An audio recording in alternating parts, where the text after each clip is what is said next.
This little varmint round that could is always going to be available on gun shelves everywhere because it works. Hello everyone and welcome back to the channel. The focus of our previous videos have pretty much focused on handguns and handgun cartridges. Today we're going to deviate from that a little bit and try to do a deep dive on the history of the 5.56x45 cartridge. Yes, the fuel that drives America's rifle. Oddly enough, the story begins way back into the 1950s and sort of the unpopularity of the as yet unadopted 7.62x51 cartridge. The military was searching for a more efficient cartridge than the 30-06, and the powers that be felt that the 7.62x51 would be a good fit until they started using it on fully automatic. That cartridge also lacked the high rate of fire that they required. Interestingly enough, England and Belgium had been experimenting with intermediate-sized cartridges for years, and they seemed to be actually making some headway. Well, roll the clock forward until about 1957, when the military decided to hold a contest, so to speak, which ended up being more of a collaboration between Fairchild, Remington, and Winchester, and even Springfield Armory. They listed a set of parameters that we'll put on the screen so you can see them in their entirety.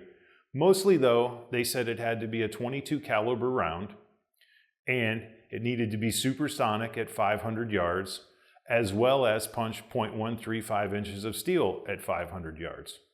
Now, this is the parameter I find the most interesting. It also said that it should contain the same amount of lethality as the .30 carbine cartridge, which a lot of people in the military already believed to be too weak. So if you look at it, the cartridge 5.56 was kind of born out of a lot of unhappiness between two calibers that it would ultimately supplant.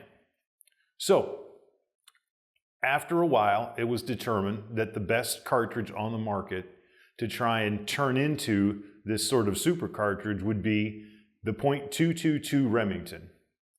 Field testing revealed, however, though, that cartridge didn't have enough horsepower to do what the government mandated that it needed to do.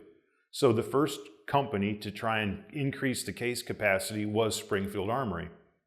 They increased it to .224, but immediately pulled out to work on the T44E4 project, which would ultimately become the M14.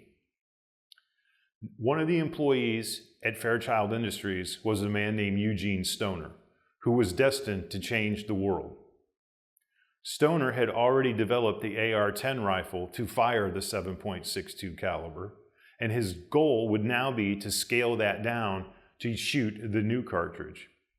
Once he successfully did that, and they increased the case capacity to something that was originally called .222 Super, they could, in fact, check all of the government boxes. Further field testing would show that squads of 8 soldiers running the new rifle and new caliber could actually outgun squads of 11 using the M14 in 7.62.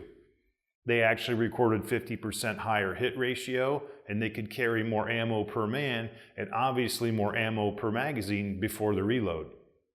Air Force General Curtis LeMay was so impressed with the new system after a demonstration that he immediately ordered 80,000 units of it.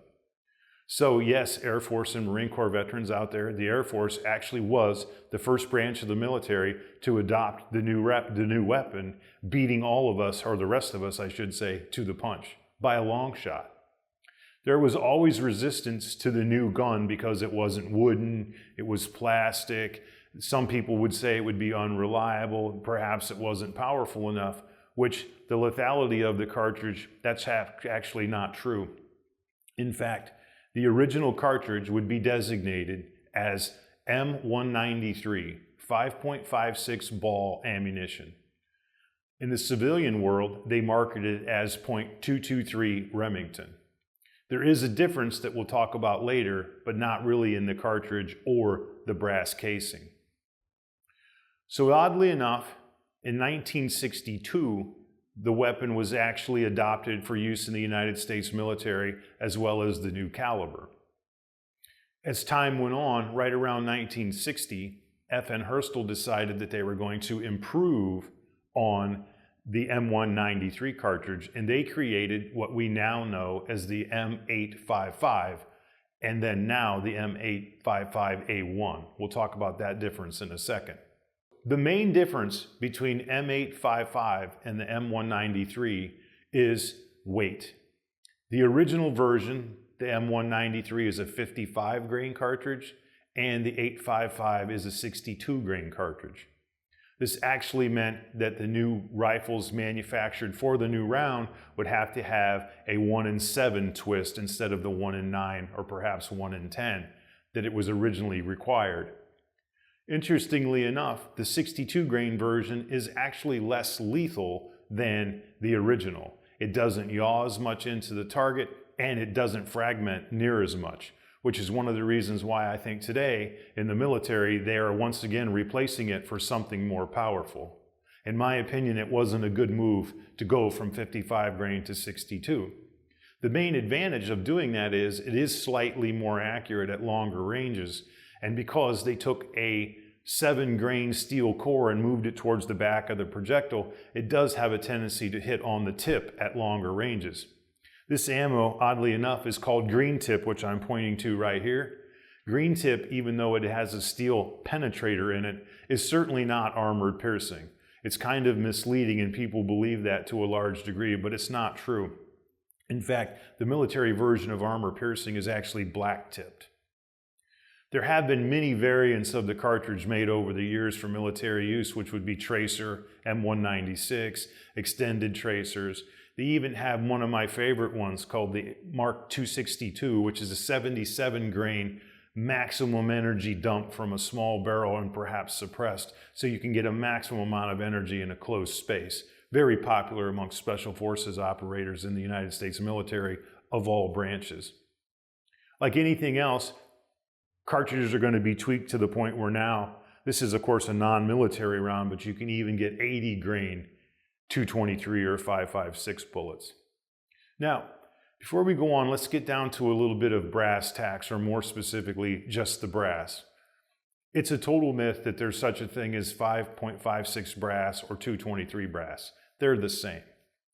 The difference comes in the design of the rifle and the chambering. 5.56 operates at a higher pressure than 223. This is because of a concept called the lead length of the individual rifle. Lead length is the distance between the mouth of the cartridge and where the projectile actually engages the rifling. The longer that distance, that means that you operate at a higher pressure. For this reason, 5.56 chambered rifles can shoot 223 Remington without excessive wear or damage. But the opposite is not true. In fact, if you gave that rifle a steady diet of 5.56, you will eventually have excessive wear and perhaps a catastrophic failure. So, not a good idea. Always shoot the ammo that's called for on your barrel stamp. That's your industry best practice regardless. So, back to the military. I'm going to try and avoid a couple of controversial topics somewhat. One is related to the lethality of the 5.56 bullet. A lot of people believe that it creates something called a hydrostatic shock because of the speed that it enters the body cavity, and it creates a wound channel and damage greater than you would expect a .22 caliber rifle to do. There's a lot of scientific proof that's starting to suggest that that's probably not true. I don't have any way to prove or disprove it, so I'm going to try to give you guys all the information you need to perhaps research it yourself.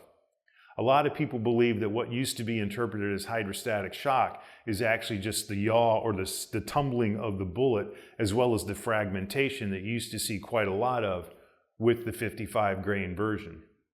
The United States military of late is completely off board as far as this being a powerful enough cartridge. And that might be true. This was invented long before the soldiers had ready access to body armor and heavier kit.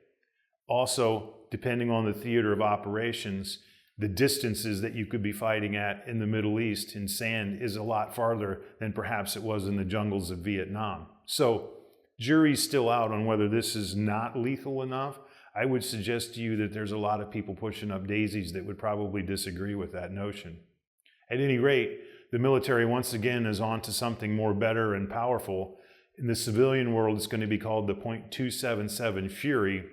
In military speak, it's 6.8 millimeters by 51 and operates at an extremely elevated pressure at 80,000 psi. It's actually sort of a two-piece case to make all of this work. And I can tell you, after having a son in supply in the United States Army, they're already pretty frustrated with it. So who knows how long its future will be. Like anything new, it's going to take some tweaking to kind of figure it all out. And the plan originally called for the weapon to be phased in over a long period of time. So hopefully all of the kinks and the bugs will be worked out. I hope you've enjoyed this brief history of the 5.56 cartridge. I was always kind of interested in the caliber, obviously because I carried one when I was in the service, but oddly enough, how long it actually lasted. It replaced the M14, which was in service a relatively low period of time. It's still in service in certain spots, say for special operators and the M21 sniper systems and all that, but as a mainstream battle rifle, its life was pretty short.